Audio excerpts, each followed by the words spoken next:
Fourth question था एक, जहाँ पे आपको दो पर्सन के नाम पता थे कुछ। बी का सेलिंग प्राइस गिवन था, और ए ने बेचा था कुछ लॉस में 19%, और फिर ए ने सी को बेचा, प्रॉफिट 17% का हुआ। सी का सेलिंग प्राइस, मतलब बी के लिए वो सेलिंग प्राइस हो गया, पर सी के लिए वो कॉस्ट प्राइस हो गया। तो इन दोनों का डिफरेंस पूछा था। ये थोड़ा सा ओवरव्यू था। तो हमें सेलिंग प्राइस गिवन है, लॉस गिवन है, कॉस्ट प्राइस आ जाएगा। When you find the cost price, इसको 81 से डिवाइड कर लो, इट इज 6000। अब कॉस्ट प्राइस आ गया, ये कॉस्ट प्राइस था ए के लिए। अब ए के लिए अगर कॉस्ट प्राइस है तो सी के लिए सेलिंग प्राइस क्या होगा? फिर 17% का इंक्रीमेंट हो गया, तो 117%, 6000 का। इसको मैंने कैलकुलेटर पे सॉल्व किया था, 7020 आया था। और दोनों का डिफरेंस पूछा था, when you find the difference, it is 2160। ये मैंने कैलकुलेटर पे सॉल्व किया था। इसमें मतलब डेटा थोड़ा ऐसी था, डिवाइड करने में समय कम वेस्ट करेगा। पांचवा क्वेश्चन था, हाँ, एस आई सी आई का प्रिंसिपल गिवन था, रेट ऑफ इंटरेस्ट गिवन था, compounded half yearly for 6 years. फिर दूसरा पर्सन था, उसका कुछ अमाउंट प्रिंसिपल था, उसने सेम स्कीम में अप्लाई किया था, 5 ईयर्स, 5 साल तक सेम स्कीम में था, और छठे साल उसने simple interest, rate of interest जहाँ पे 10% था, ऐसे किया था। ये question same like previous year का भी ऐसे क्वेश्चन है, 5 रिमेंबर ऐसे ही कुछ आया था। तो दोनों से जब अमाउंट निकालते हैं, तो ये हो गया हमारा 22,000 प्रिंसिपल। अब 4% का रेट है, वो 12 महीने के लिए है, तो हाफ ईयरली के लिए 2% हो गया। ये 2%, और ऐसे कितने टाइम पीरियड बनेंगे? 6 साल है टोटल, तो 12 स्लॉट बन जाएंगे, तो पावर चली गई 12। ये टोटल अमाउंट आ गया। यहाँ का टोटल अमाउंट हो जाएगा कुछ ये, 5 साल है पर 10 टाइम पीरियड बनेंगे। और सिंपल इंटरेस्ट है 10% का, तो 110% हो जाएगा वो। तो when you solve, it is 20808। ठीक है।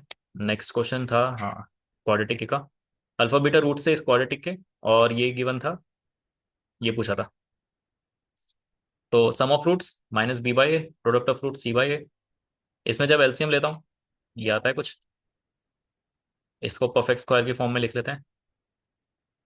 अब अल्फा प्लस बीटा कितना है? Minus lambda by 3। इसकी बस वैल्यूज प्लग कर रहा हूँ मैं यहाँ से उठा के। ओके, यहाँ से उठा के बस मैं वहाँ पे रख रहा हूँ। When you solve this thing, it is, I am just saving your time. Alpha lambda आता है +-3। यहाँ पे जब रखता हूँ वैल्यूज को, तो lambda plus beta is, sorry, alpha plus beta is +-1। I was in a quite hurry, I know.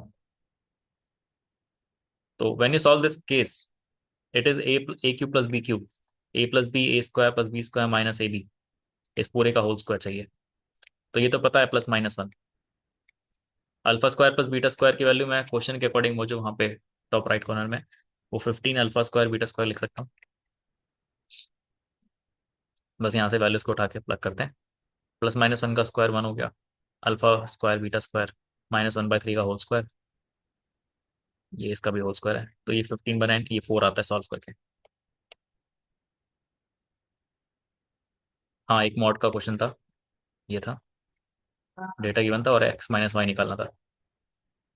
तो केसेस बनाते हैं, दोनों पॉजिटिव अगर होते हैं तो ये इक्वेशन बनती, और y भी अगर पॉजिटिव है तो ये इक्वेशन बनता, और यहाँ से कैंसिल आउट हो जाता, x20 आता।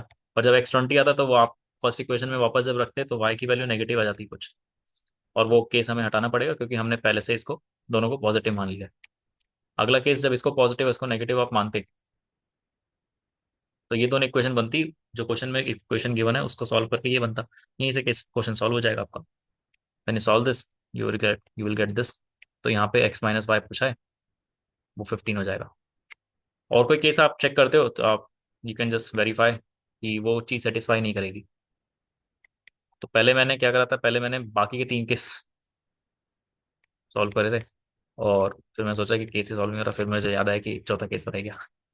तो फाइनली ये और 4 क्वेश्चन है, बाकी के और क्वेश्चन मैं अपलोड करता हूँ। बाय।